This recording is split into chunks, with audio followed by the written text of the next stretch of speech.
Hello friends, બધાના ઘરે દિવાળીમાં પૌવાને રિલેટેડ એક ચેવડો બનતો હોય છે, પણ એવરી દિવાળી એકને એક ટાઈપ ચેવડો ખાઈને મજા નથી આવતી. તો આજે હું તમને પૌવામાંથી બનતો ગ્રીન ચેવડાની રેસીપી બતાવું છું. આ ચેવડાનો મેઇન મસાલો છે. એના માટે આપણે 5 ચમચી જીરું લઈશું, 5 ચમચી ધાણા લઈશું, 5 ચમચી વરિયાળી લઈશું. હવે આપણે સ્વાદ પ્રમાણે મીઠું એડ કરીશું. ગળપણ માટે આપણે 1 ચમચી ખાંડ લઈશું. ચપટી જેટલા લીંબુના ફૂલ લઈશું. આ ખટાશ માટે આપણે એડ કરી રહ્યા છે. 5 ચમચી જેટલો ચાટ મસાલો એડ કરીશું.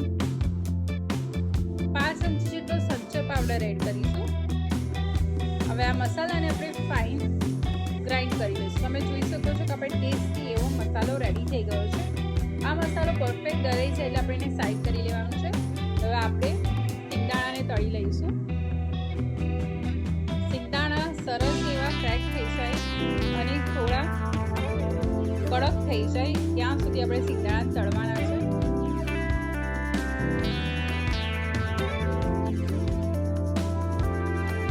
ફ્રેન્ડ્સ, જોઈ શકો છો કે આપણા સિંગદાણા એવા સરસ એવા તળાઈ ગયા છે. તો આપણે સિંગદાણા તળેલાની પ્લેટમાં સાઈડ કરી લઈશું. એ રીતે આપણે કાજુના મેં ટુકડા કરેલા છે. એ કાજુના ટુકડાને બી આપણે તળી લેવાના છે. ફ્રેન્ડ્સ, કાજુના ટુકડા બી આપણે તળાઈ ગયા છે. એને બી પ્લેટમાં આપણે સાઈડ કરી લઈશું.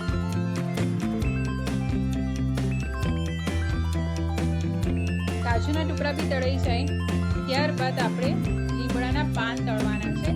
લીમડાના પાનને 1 થી 2 મિનિટ તળવાના છે. જે સરસ એવા ક્રિસ્પી થઈ જશે. લીમડાના પાન બી 2 મિનિટમાં તળાઈ જાય ત્યારબાદ આપણે એને બી પ્લેટમાં સાઈડ કરી લઈશું. હવે આપણે એમાં 1 મેં લીલું મરચું સમાઈને એડ કર્યું છે. એને બી તળી દઈશું. મારે મરચું તીખું છે એટલે મેં 1 જ એડ કર્યું છે. તમને જે તીખાશ ગમતી એ રીતે તમે લીલા મરચું એડ કરી શકો છો. તળાઈ છે એટલે એને બી સાઈડ કરી લઈશું.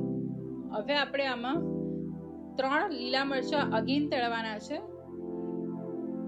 જે આપણે ગ્રીન કલર આપવાનો છે પૌવાને, એ ગ્રીન કલર માટેની આ પ્રોસેસ છે. એના માટે આપણે પહેલા મરચાં તળવાના છે. આ રીતે સરસ એવા ક્રિસ્પી મરચાં તળાઈ જાય એટલે એને સાઈડ કરી લઈશું.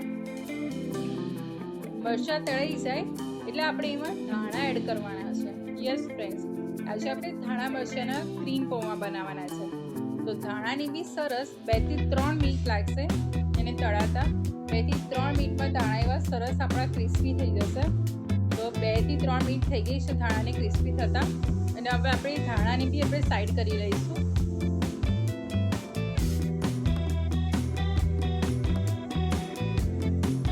તો ફ્રેન્ડ્સ, આપણે જે પૌવાને ગ્રીન કલર આપવાનો છે એનો બેઝ રેડી થઈ ગયો છે. હવે આપણે જે બટાકા પૌવા માટે આપણે જે જાડા પૌવા લાવીએ છીએ એ પૌવા લીધા છે મેં 250 ગ્રામ જેટલા. અને એ પૌવાને બી આપણે તેલમાં એડ કરી અને આ રીતે પરફેક્ટ તળી લેવાના છે.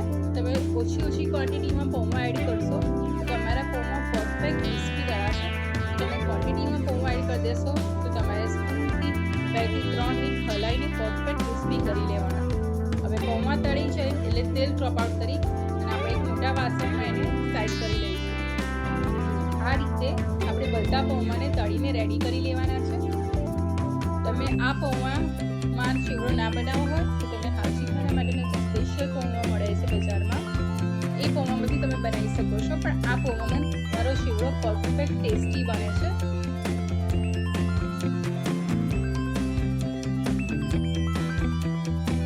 તમે જોઈ શકો છો ફ્રેન્ડ્સ કે મેં બધા પૌવા તળીને રેડી કરી લીધા છે.